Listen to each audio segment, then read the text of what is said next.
400 kilos, c'est le poids des ordures ménagères produits chaque année par un habitant en France. Une réalité qui déplaît au collectif Zéro Déchet, considérant que le meilleur déchet, c'est celui qu'on ne produit pas. En ce moment, le collectif recense les commerçants qui acceptent que les clients viennent avec leurs propres bocaux. On leur donne un autocollant. Donc, le but aujourd'hui, c'est de les recenser, de les mettre sur la page Facebook et comme ça, donner aux gens qui ont envie de se lancer dans le zéro déchet ou qui sont trop timides pour demander à leurs commerçants, de dire, ben voilà, maintenant, ce commerçant-là accepte vos bocaux. Donc, ils savent qu'ils n'ont pas besoin de faire la demande, d'expliquer la démarche. Faire ses courses avec ses propres contenants, ce principe n'est pas encore très développé en France. Certains commerçants ont dû s'habituer à ce mode. C'est le cas il y a un an pour Alain Michel, crémier à Annecy. C'est pas habituel, il a fallu s'adapter. C'est vrai que les premiers qui sont arrivés, c'était une surprise pour pouvoir tarer les balances, pour pouvoir s'adapter, enlever le poids, refaire le poids. C'était une technique un peu particulière, mais voilà. Maintenant, aujourd'hui, nous sommes rodés et ça se fait sans problème.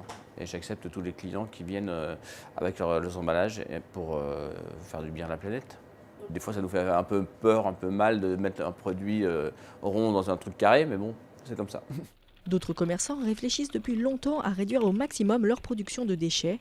C'est le cas de la piscine. Ici, pas de gobelets ni d'emballage plastique, mais des pots et des bouteilles en verre. Ces contenants sont consignés. Plus j'avançais dans la cuisine, plus il y avait cette sensation aussi que avoir une éthique écologique devrait englober aussi la manière dont on fonctionne en cuisine au niveau des déchets.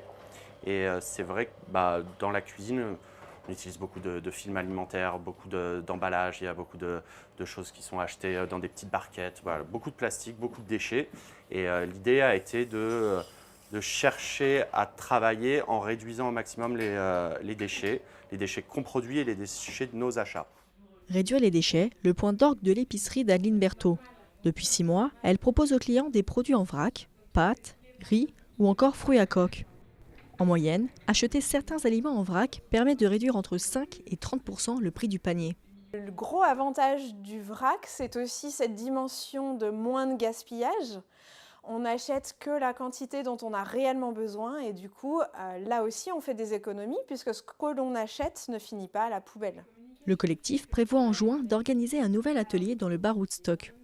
Le thème, les vacances. Le but, savoir quoi mettre dans sa valise pour des vacances zéro déchet.